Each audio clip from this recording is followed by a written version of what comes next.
Hello and welcome to this week's edition of Think Big. I'm your host, Akia Garnett. Thank you so much for tuning in. I am joined in the studio by two amazing guests, two rock star professionals that you're going to learn a lot from tonight. I am so excited because the topics that we're talking about are really important right now in the business community. So many small business owners, entrepreneurs, and to be quite honest with you, large corporations are struggling with some of the challenges that we're going to talk about tonight, and hopefully we'll shed some light on ways that you can move your brand to a higher level of excellence. You can install some of these ideas that we're talking about, test them out, and you can also follow up with us and let us know how that went. It would be wonderful to hear back from you.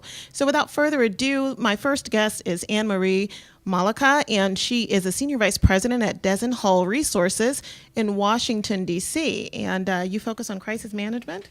I do crisis management and public affairs. Great. Tell us about the work that you do at Desenhall Resources. So we do two things, crisis management and public affairs, which is issues management.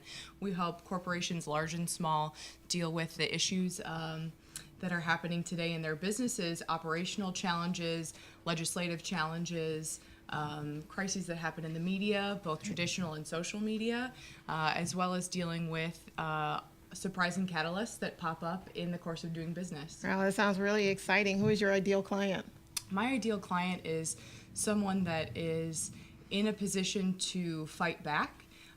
Most companies today have motivated adversaries, and those motivated adversaries range from anything from a disgruntled reporter to the plaintiff's bar to NGOs to activists, and even sometimes the angry teenager in their parents' basement. Right. So we're looking for corporations that have issues where they want to advance their message and ultimately create a win for themselves so they can continue to do business the way they'd like to be doing it. Right. I mean, you make motivated, what did you say, motivated? Adversaries. Adversaries sound so positive and exciting. It is exciting, but for corporations, it's a big deal. It's Right. something they have to consider. And Yeah. motivated adversaries can be, just about anyone, and they come in all shapes and sizes, and keeping track of your detractors Right. is a critical component of doing business today. So much is going on. What is it like to be in crisis management today? There's never a dull moment. Right. So much of what I deal with has a legislative or political lens that we're looking at things through, and when companies don't have the predictability that used to exist just a few years ago, it's really difficult for them to make decisions, and unfortunately you can't sit idly by and do nothing. Right. Action is still necessary, so every day is a little crisis of its own. Mm-hmm. I mean, I want to talk about some of that, do something later. Sure. But one of the things that I've read that you've mentioned in the past is that it's good to try to narrate the script as soon as something, breaks. Of course, we don't know when something is going to break. It's kind of hard to time something like that. But once it's out there, you've talked about just trying to find a way to get in front of it. Absolutely. I mean, shaping the narrative is critical. Just about every story that happens, whether it's in the traditional media or the new media, follows the same construct, where there's a villain, a victim, and a vindicator. And oftentimes media see themselves as vindicators, and that's okay. But if you're not a part of the conversation when a narrative is created, or your allies aren't part of it, oftentimes you as an organization or a prominent individual become the villain. Right. And that's something that is critical you try and move away from. Right. I mean, how did you get your start in this line of work? I started in politics, and anybody that's been in politics understands that just about every day is a crisis in its own right. And I was in legislative politics on Capitol Hill, and every bill that we wanted to have passed was an issues management fight. And I really learned that outside influencers, whether they be allies or constituents in a district or companies that were a part of the community that members were serving, matter. And you need air cover, and you need a cohesive message, and you need to be able to get supporters that don't work within the halls of Congress to help you advance your platform. Wow. I mean, when do people actually call Desenhall? There are two types of people that call Desenhall. The people that are in the thick of it and should have probably called a week ago. Right. Or they're the people that are the planners and really are looking to war game a potential situation they know is coming up. If you're dealing with an appropriations issue, that's going to come up in the spring, and you can plan for that. Now, if you had a reporter call and blow up an investigative story, you can't plan for it. Right. But either way, there's an opportunity to impact the crisis and help you get through it so that you can ultimately weather the storm and get back to business. Right. I mean, and you also talk about operational challenges sometimes being mistaken for PR problems. And I thought that was really interesting. I think you mentioned that in the recent Forbes article. How'd you uncover that concept? I did. I wish I could say it was something that I figured out on my own, but our firm's been around for about 30 years, and it's a pattern that you see pretty frequently. It's human nature to want to find someone to blame, Right. and when a problem plays out in the media, it's easy to call it a PR problem. But take an oil spill, for instance. You know, the Gulf oil spill was not a PR problem first and foremost. Right. There was oil leaking on the ocean floor. That's an operational challenge. Correct. And that's where people often see PR problems that really have a deep root in an operational issue that a company needs to deal with. Sure, you need to deal with the media, and you need to deal with the public, your customers, your key stakeholders, shareholders, etc. But ultimately, you got to plug the hole. And do you see that maybe sometimes customers or people who might be going through a crisis will have a knee-jerk reaction, and once it's no longer the top headline, maybe they think it's over and we can go back to business as normal, and really that's not the case, I'm sure. Absolutely. I mean, sure, it's great to see the headlines recede. One of the most wonderful things about the changing media landscape is things don't last for that long. They might come back, but you usually get a bit of a breather. But just because the press subsides doesn't mean you don't have a problem to deal with. Mm-hmm. And if you don't make changes for the long term, you're going to deal with it again. And my advice to my clients usually is if you have a problem once, you'll have it again. And you also should war game potential problems that could be similar or completely different, because you need to be prepared and expect the unexpected. Right. Stay right there. We'll be right back with more from Annmarie Mollica.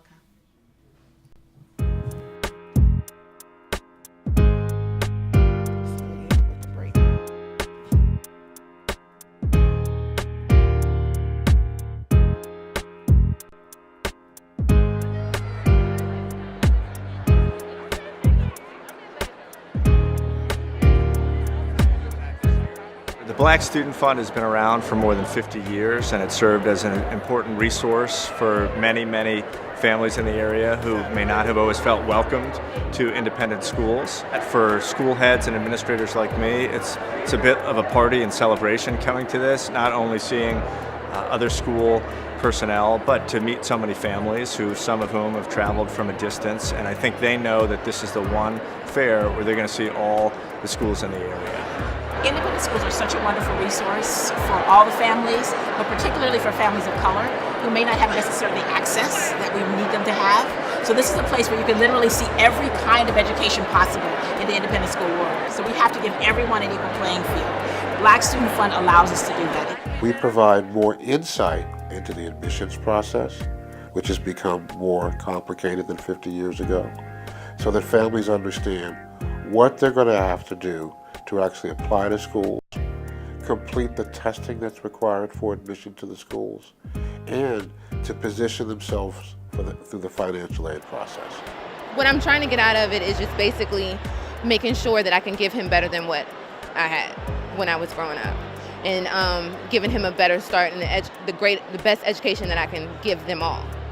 Luke is a special kid. He's pretty advanced, so we were looking for something that's affordable that we could get him in.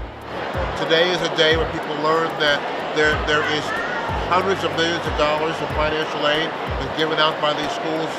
Today is a day of people making connections about their dream for their kids.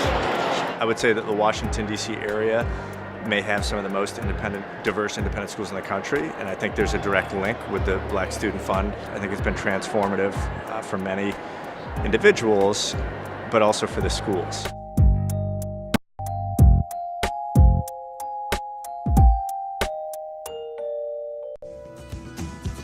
This episode of Think Big is brought to you by the SOAR Community Network.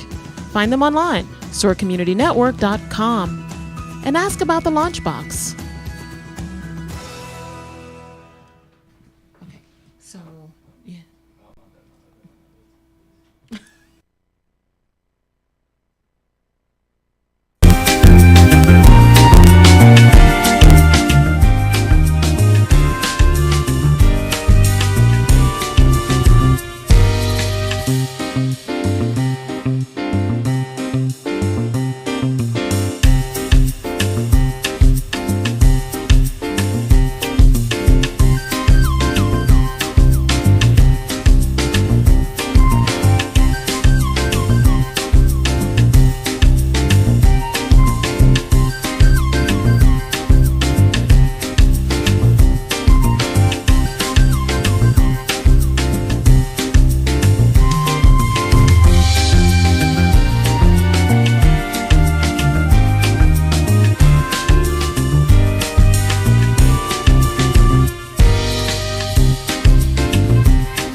Welcome back to Think Big. I'm your host, Akia Garnett, and I'm joined by Annmarie Mollica, and she is Senior Vice President at Dezen Hall Resources. And we're talking about crisis management. So, Annmarie, what problems or mistakes are brands finding themselves in today? I think a lot of brands are hamstrung by the fact that they really want to placate their critics. And at the end of the day, you're never going to please the people that really dislike you. And your goal should be to talk to the audience that matters to you, your stakeholders, your customers. Sure, you're going to have to put some messages out there that address what your critics are saying.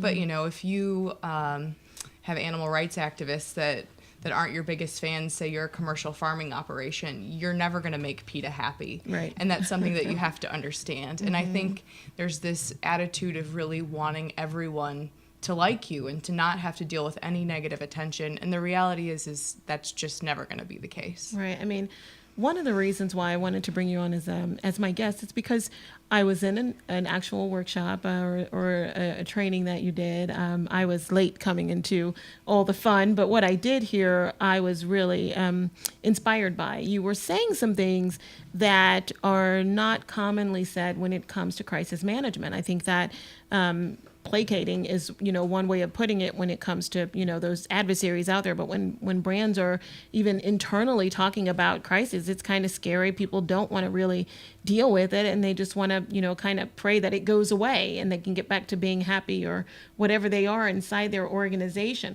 Once these crises, happen and you've got leadership that's also internally, pulling their hair out and trying to figure out what to do you think it's just best to apologize and or does that make things worse? Apologies are something that most PR practitioners say you absolutely have to do. You should apologize and be transparent. I am going to take the very unpopular belief that is not the case.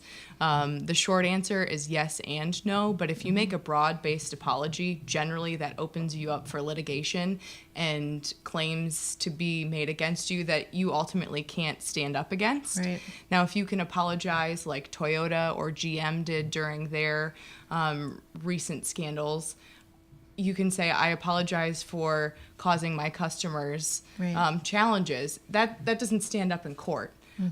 But if you apologize, you usually end up fired or in litigation. Wow. I mean, and that's contrary to, many brands that might put out such transparency statements and wanting to be, of course, on the up and up with their shareholders and stakeholders. How do you help people balance all of that when you might have, a brand that wants to issue an apology or not, and you've got stakeholders or shareholders who are really just adamantly for or against something?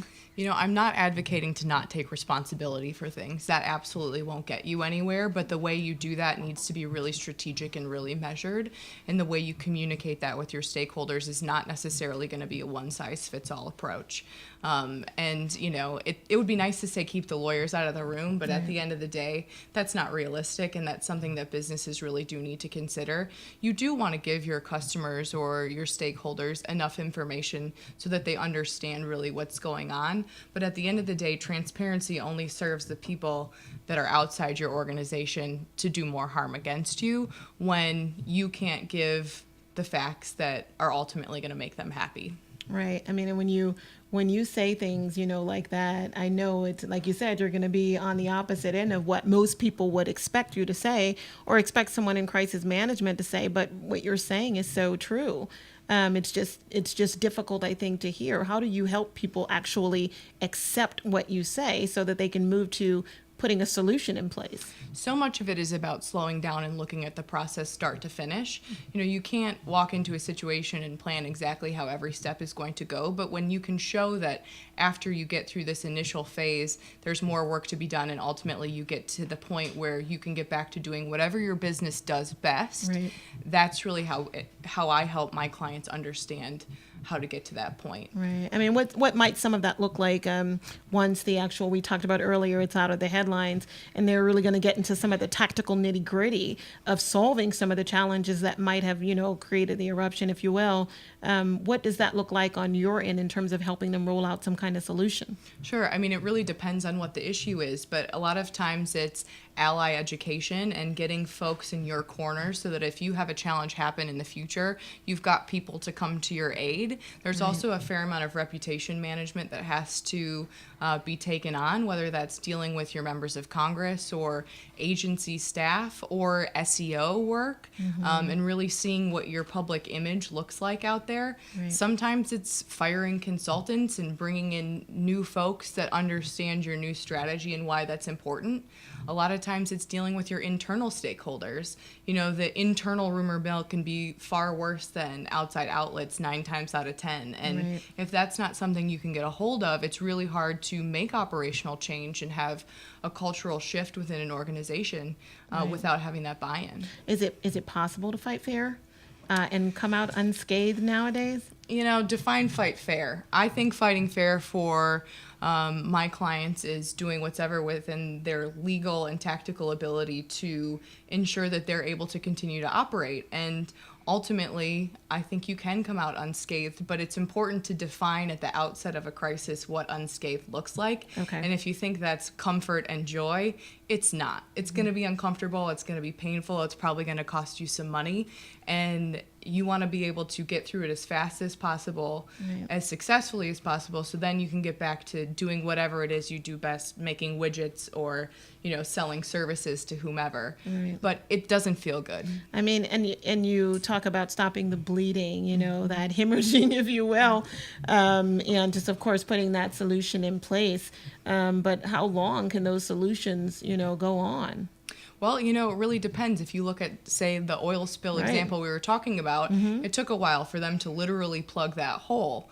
And until you can really stop the bleeding and get past the discovery phase or the, you know, uncovering of what an issue may be, you know, you really can't get to the point of addressing it and moving on. And that could be 2 days or that could be 2 years. Do you think that most crises can be dealt with? Absolutely. I mean, if you look at old economy companies, the GEs of the world, you know, many of the airlines who have faced all kinds of crises over the years, they haven't gone away. They have to reinvent themselves or shift or move with the markets. But ultimately, you can survive a crisis, but you have to be able to take a pretty decent amount of pain. Well, I mean, okay, so we've talked about this, and I think we're pretty much talking about it from a bigger company or organization perspective, a company that has some kind of a budget, a company that is prepared, if you will, or not, to manage themselves through a crisis. But what about the small business owner who just doesn't have a clue, is going into business and they've created some new product or whatever, and all of a sudden they become the object of, you know, scrutiny and the object of an attempt to be pulled down. What about them? How can they protect themselves or even create some kind of plan or process or something? You know, it doesn't matter what your size is, crisis can really strike anyone. And I think smaller companies often think that they're kind of flying under the radar, and many times they are. But the reality is if you're in a market where you have competitors, you have motivated adversaries. You have people that are invested in not seeing you succeed. And the things that I find are most beneficial, particularly for small organizations, is to war game out what those potential scenarios are. And, you know, if you've got a leadership team of 4 people, make sure that your leadership team of 4 people sits down once or twice a year and examines what those situations are and how you're going to react to them. A lot of what I do with my clients when they're not in crisis is walk them through the scenarios of, okay, if this happened tomorrow, what would we do? Who does what? How are they going to do that? What are the steps we need to take? And in drilling, essentially, and practicing it, you can really see where people's strengths are and where the things you need to work on so that when you get into a crisis, you can move through it as quickly as possible. Right. So, I mean, in your mind, is it more complicated than it is simple, or vice versa? You know, it's more complicated than it is simple, but at the end of the day, the goal generally is the same. You want to get through it, you want to move on, and you want to not see me again for a little while. Right. And that's something that can be done if you're willing to put your head down, roll up your sleeves, and endure a little pain. Right. I mean, I've heard you say that also at the end of the day, you just want to stop the attacker. You want to stop the aggression. Absolutely. And I think that's something that a lot of organizations don't think about, particularly on the public affairs side. If you've got a motivated adversary that's coming at you, that could be a regulator that has, a piece of policy that's buried deep into a bill that nobody else really cares about, but ultimately could impact your ability to, ship products or move raw materials. That's a big deal, and that's something that you have to address. And fighting back isn't a bad thing. Right. Fighting back is having, the right folks in your corner and having the strategy and the will to keep punching. So do you have any real, niche, if you will, in crisis management, or is it more general? I'm just trying to get a feel for some of the challenges that you might have helped people walk through. Sure. So we really work in all industries, pharmaceutical and healthcare, tax and trade, finance and technology, and just about everything in between. But, one crisis is not the same as another, and the one-size-fits-all approach is just not something that I believe in. Right. While you can take lessons learned from other crises of the past, each one is its own animal, and each one needs to be addressed with a full landscape analysis to see what you're up against. Right. You love your work. I do. It's really fun. It's tough to see clients dealing with challenges that really impact their day-to-day, but to be able to have them come to me with a problem, find a strategy and a set of tactics that ultimately get us to a solution, whether that's 6 months or 2 years, Right. is really great. I mean, and at the end of the day, you are dealing with humans. They're people.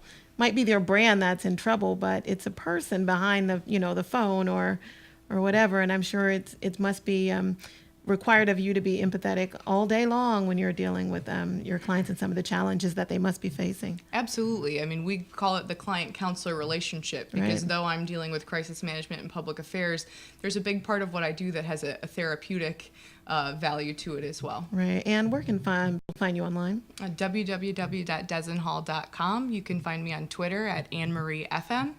Great. Thank you so much for being on the show. Absolutely. Thank you for having me. This has been great. Absolutely. Stay right there. We'll be right back with Bernard Coleman.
Welcome back to Think Big. I'm your host, Akia Garnett, and I'm joined in the studio by Bernard Coleman III. He is the global head for diversity and inclusion for Uber.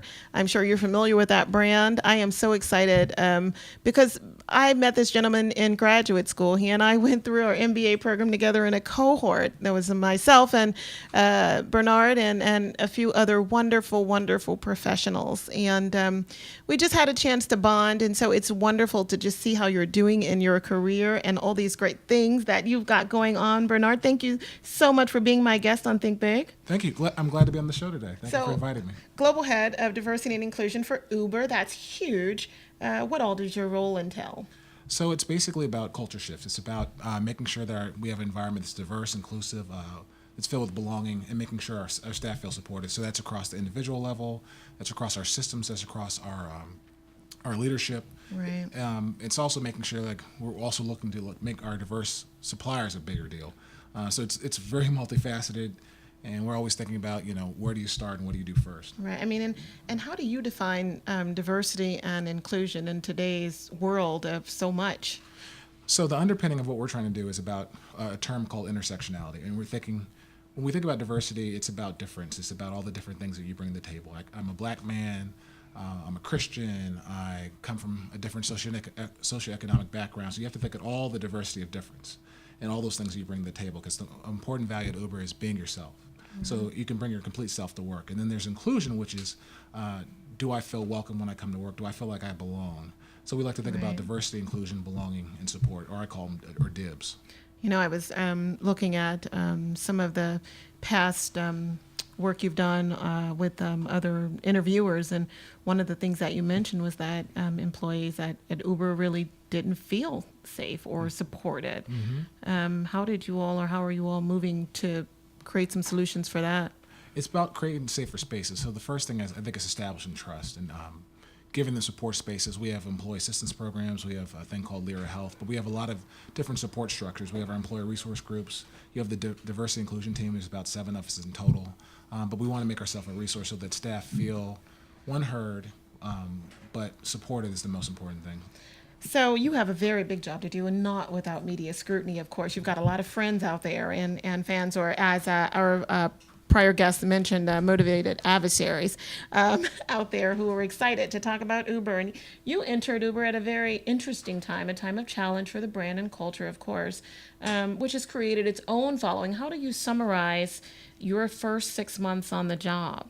The best word is a roller coaster. I came in, I had about a week reprieve, and then Delete Uber happened, and a number of other things occurred that basically created a cultural awareness. I'm calling it an inflection point in our organization. So we had to have the sunshine shine on what we're doing, which is the best antiseptic. So we basically went way up, and now we had our ups and we had our downs, and now I think we're at the point where we're trying to get to Uber Plus. And you mentioned that things can be sensationalized in the media, and that things somewhat internally are a lot different than what they might be or look like on the blue screen on the tube. What does that mean when you say that? Because I think most people do think that it's really a challenging place to be right now.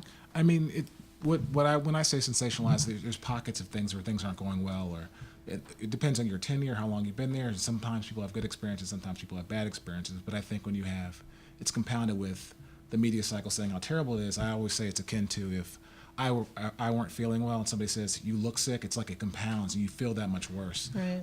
Because one of the things I found that I really enjoyed, people were really passionate about diversity and inclusion. They felt good about their work. They felt that it was a positive. They were making a difference, right. And it felt like what it feels like on the inside versus what I'm hearing are two different things. Right. So it was like cognitive dissonance. So working through that, trying to understand what that means for folks. Yeah, I mean, how did you actually get to the answers? Because I know you mentioned that part of your early work was just getting in and listening before you decided to make any decisions or put anything in place. Assessments. I talked to anyone. I had a list of all the people I wanted to speak with, and then people would put time on my calendar. Hey, I'd love to talk to you. And people were very frank, and they were very upfront, like, this bothers me, or I think this is unfair, or I think this is right, or I love this, or I dislike that. And basically, we just compiled and had focus groups and listening sessions, and we basically really wanted to understand what our staff were feeling. And then we took all those things and tried to get prescriptive based upon what their needs were, as opposed to making a blanket statement or a blanket approach to what we thought was wrong versus listening to what our staff really were calling on us to do. Right. I mean, it must be a really big thing to manage. You've got almost or over 14,000 employees for Uber, right? And that doesn't count the drivers and the suppliers and all the other people out there that somewhat are connected to the brand. Mm-hmm.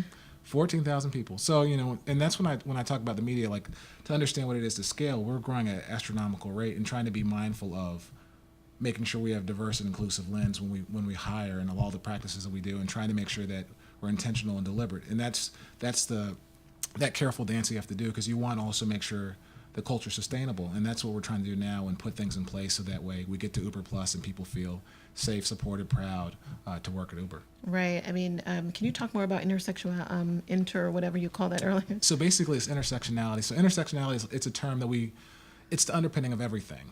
So when we think about the work that we're doing, we want to talk about, I have multitudes. I'm a man, I'm black, I'm Christian, so you can't look at people in isolation. They have different multitudes, different things that make them themselves, and when those things are compounded, there's systems of oppression that can happen. So if I happen to be a woman of color, who might be a veteran, who might be LGBTQ, there's a number of systems that might oppress me and make my experience different. And we have to look at those multitudes when we look at everything. So one of our approaches is we're looking at intersectionality and making people understand it's not the struggle Olympics. It's like, not my plight is worse than your plight. It's how can we work together to try to solve for some of the larger problems we have. And then we're tying it back to Maslow's hierarchy of needs. At the bottom of Maslow's hierarchy of needs is, do I feel safe? And if we go to the base levels of where everybody wants, people want to feel safe. And so that's our starting point. Wow. I mean, and the division or the set of groups of people with different backgrounds and so forth is just so broad now. It's not black and white. It's not male and female. You know, it's not just gender. It's not just race. It's not just ethnicity. But there are so many other things that are now compiled, upon all of those things, making it very complex to even, for some people to even define, what box they feel like they fit in. But that's the beauty. Yeah. And that if we can bring all those folks, and what we want them to do is be themselves and bring their ideas to the table. So that way I always like to talk about message meets market. So if you have different folks with different views, bringing their best ideas because they feel good about the work they're doing, because they feel like they can bring those ideas forward, and because they can belong, your message meets market better versus having one homogenous view. Because obviously that's a failing path forward. You want to have all the different views, people that feel the ability to speak up, and then they can really be impactful. I mean, switching gears a little bit, it must be something having your former boss say that Uber isn't really maximizing opportunities for women. You were working for Hillary for the campaign. Kudos to you for that. That's a massive undertaking. And so you kind of moved from a really, really big thing to another really, really big thing. Are you able to translate some of those things that you did for the campaign to what Uber is dealing with? It's still the same toolbox. You just have to figure which tools you're using and what degree you use them for how long. Because she's right, like we aren't creating enough opportunities for women. We aren't creating opportunities for a lot of folks. So we have to think about it. What tools will help people get to equitable treatment and equity in terms of in terms of the workplace? And the most important thing is fairness. Do I feel like I'm being treated fairly? And a lot of people, there's this great study by Frida K. Klein, and it's called the Tech Leaver Study. And it talks about people leave for various reasons, and fairness shows up for different reasons for different people. So like for you might say there's not enough coffee in the break room, and I might go, there's not enough pay, and so it varies for folks. And so it's understanding what those levers are and why people leave. I mean, how long or what does your implementation plan look like? Because you went, you came in, you established what your research was going to be, and you kind of rolled that out. And 6 months later, you've already launched a diversity report, right, and put some numbers out. What's next? So we basically we're looking short-term and long-term. So we're thinking next 6 months, what can we do in the immediate, and then what are we doing over to end of year 2018? So it's basically thinking longitudinally, not like just what's in front of us. Because if you're going to do this in an intentional, deliberate way, you have to be thinking long-term. But in the immediate 6 months, I mentioned before, we're focusing on individuals. One thing that we're doing is called Inclusive Actions Index. Basically, we tested this out with our employee resource group. What does inclusion feel like? What would it make me feel more welcome at work? So we're working on making people feel included, because one of the things that I noticed when I first started Uber, people want to know, like, what can I do? I want to be a good colleague. I want to be a good, I want to be a good ally, but I just don't know what to do. And people needed the tools. And so the Inclusive Actions Index is going to help folks like, oh, I didn't know my colleague, if I say this or I do this, would make my experience better. And so on an individual level, I'm feeling it. And it starts there, because you have to feel it. It's more than just systems and leadership, but do I actually feel the changes that you're trying to set forth? Would you say that most employees feel like there is a need for diversity and inclusion work? Yeah, absolutely. That was the one thing I was happily surprised. They're like, I got all these ideas. Can I throw some time in your calendar? And they would just give me ideas. I take those ideas, add it to the overall plan, because I think the most important thing is are you listening to what people are asking for, and are you incorporating into your plan? Because then it's just in time as opposed to, here's something off the shelf. This is what everyone's doing. No, we need to do what's prescriptive and what makes sense for Uber. I mean, and I mentioned earlier that your timing was very interesting. I mean, with this whole, TK thing, I know that's what you call him, not being there, and several key leadership positions being open, what you're rolling out is something that has to have buy-in from the top. How are you going to sort of backtrack a little bit to get someone up to speed, those folks up to speed when they're really in the places that, will demand leadership and acceptance of what you're putting in place? So, I mean, it's level setting. We're doing why D&I workshops throughout the company. What's that? It's basically, it's a primer for basically why is D&I important to Uber, and basically giving everyone this is the standard by which we're going to be judged, and getting everyone through this workshop. So we've already had 1,000 people go through the workshop, and we're trying to get the 90% of our managers through the workshop by the end of the year. Right. And basically, if you give people what is D&I, why is it important, and everyone knows exactly we're all singing from the same song sheet, then we're more effective in terms of moving forward, because people have to have that aha moment in terms of the realization of this work and why it's important. And you said that, you also found that people were just looking for leadership. It's very interesting because you said that the majority of the managers, right, or a high percentage of them have never managed before. So I believe it's 63%. So it's a high percentage of people who have never managed before at Uber, and we basically want to make sure they're upskilled. Like they basically need the tools so they can be successful, and that's what that's part of our mandate, making sure folks have the training and the workshops and all the support structures so that way they can be successful in their jobs. Because I think everybody wants those leadership skills and they want to be successful. Right. You said 1,000 folks have already gone through. What does that training look like? It's really neat. So basically, it just starts with D&I, but basically what we're trying to do is back into it, because I always talk about when people eat their vegetables. Sometimes they don't want to eat their vegetables. I always do it in the passive way. So put broccoli in the brownies.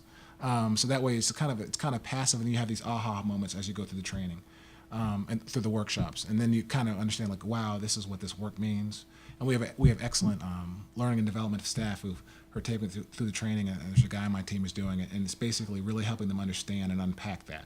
Right. And then they leave understanding more, and we have them do pre-work, like an implicit association test to understand where their biases are, and they kind of go through that. So after they know their biases, they can call it out and see it, and it kind of it makes you look behind the curtain. Wow. I mean, and from that, I mean, is there any follow-up, or how long does those trainings last? How long are they going through it? So they go through it, and there's other subsequent trainings. So we have 3 trainings. There's 3 modules that they'll ultimately go through, and we're just cascading through, because the most important thing about workshops and trainings, like, trainings don't fix everything. People say, did you have the unconscious bias training like this magic bullet? It won't work. Right. Nothing in isolation works, so it has to be reinforced and giving people support structures and reminders, and so that way they're always being upskilled and learning more and more and more, and then grow and grow and grow. Otherwise, you have a failing venture. So you have to basically give all the people the resources through multiple channels to make sure they are supported and have those skills. Wow. I mean, are you scratching your head every day saying, wow, how did I get here in Silicon Valley? I mean, it is amazing. It's been an amazing 6 months, really, really fast paced. It's so much like a campaign. It's right. almost the exact same thing, except it doesn't end. Right. There's no candidate. Yeah. But it's fast paced. We have so much to do in so little time. Everyone's, rearing to go, and they're just like, give me my tools. I got to go, upskill me, teach me the way. And, what can I, everybody just wants to be really impactful, because what I found is everyone just wants to learn and be better. So when you were winding down your time on the Hillary campaign, and you were making your transition to move out to San Francisco after a while, how did you, kind of put one thing to rest so that you could move on to this beautiful role that you're in right now? I didn't have a moment to breathe. I remember my last day in the campaign was 12/31/2016. I signed my offer letter in December of 2016, and then we had to sell our house. And I started January 17th. So it was really like I started painting and doing maintenance in the house, and my wife and I just really got to work, and we're just thinking about the transition. I was in California for a month, and then we moved here on President's Day. So my wife and my 2 daughters, we all just moved, and we just left Virginia behind, and here we are. Wow, and it's just such a different change of life and everything. I mean, it's one thing to visit, the West Coast. It's another thing to just upward move there. And it was abrupt, but it was it was a real blessing. It was the right time, right place, and I think I feel really privileged to be here at this moment, and so I can be helpful in terms of this overall culture shift that we're trying to do. Uber does touches so many people, and we talked earlier about those 12,000, and 14,000 employees rather. You got how many drivers just in the United States? I believe it's 700,000. So there's a lot Yeah. of drivers in the United States. People, all these different folks using our platform in various ways. And so we touch on so many lives, and it's important that we are respectful and honor that. And so I think by having a more diverse and inclusive workforce, it permeates and impacts everything that we do. And everything that you do, how are you also working to make sure that the solutions that are put in place, the trainings that are going forth, the culture, and everything extends itself to do something good for all of the different people who Uber impacts, and that would include your customers, your drivers, your suppliers, your employees. How is everything going to come together so that everybody is in a better position after your work is really in place? We measure everything. Everything has to have a measurement. Otherwise, it almost doesn't matter. So if we don't measure or assign a value to it, then you can't see the results because it's unclear. So that's the difficult part with D&I. A lot of times people don't understand how to measure it. So we're trying to get very creative. Like, what is this value? How do we assign it? And my team's amazing in terms of like mapping out the project plan. What does it look like? What's the measurement? What does success look like? And making sure we're successful in those endeavors. So it's just really working together and really having a tight project plan and sticking to the plan, because plans don't work if you don't follow them. So, and then we pilot a lot of things, like pilot to see if it works, and then scale it. Right. I mean, when you really came up with your plan, the thing that you were going to implement after you did your analysis, how did you actually determine what those steps were going to be? So, I mean, the plan changed slightly because as each thing came about, you have to adjust based upon the landscape. But after that, you do ease of implementation. Like, what can we do now? What can we do in a month? What can we do in 2 months? What can we do on a parallel track? Right. Who can we pull in to help? And so at first there was a task force, and as my team builds up, we got people assigned to different things, and basically you just got more and more tactical and more strategic in terms of how you use your resources, so that way you can work on multiple fronts. But it really is about like what makes the most sense now, and really understanding what is a priority and what's not so much a priority. I think there's a grim cloud right now over Uber, whereas people think that the halls are just, filled with people running, and it's chaotic and it's in a mess. Is it a fun place to work? It is. It's very exciting. You have a lot of autonomy. Like you're creating something. Like even this whole D&I plan, like people are going to look back and say like either they did well or didn't do it well. And I think that's what will be judged. And I think that's very exciting to be able to like chart out your destiny, getting input from all these different folks, and really try to be impactful. So I think it can be fun. It can be stressful. It really is like, it's really harried. It's just like go, go, go. And I think what I always tell people, like, this is a magical moment in our organization. You have people, all these different openings within the company, and this is the time to come to this organization. You can be part of helping in this culture shift and helping be part of what I'm sure is going to be an interesting business case for many, many generations. Absolutely. So when it comes to diversity and inclusion and Uber, what does it look like tomorrow? The goal is to be the top spot. I mean, technology is notoriously great at creating things like widgets and autonomous vehicles and all these different innovations in the gig economy, but no one has done it perfectly in diversity and inclusion. People do bits and pieces well, and the goal is to be the leader in diversity and inclusion. That's the goal.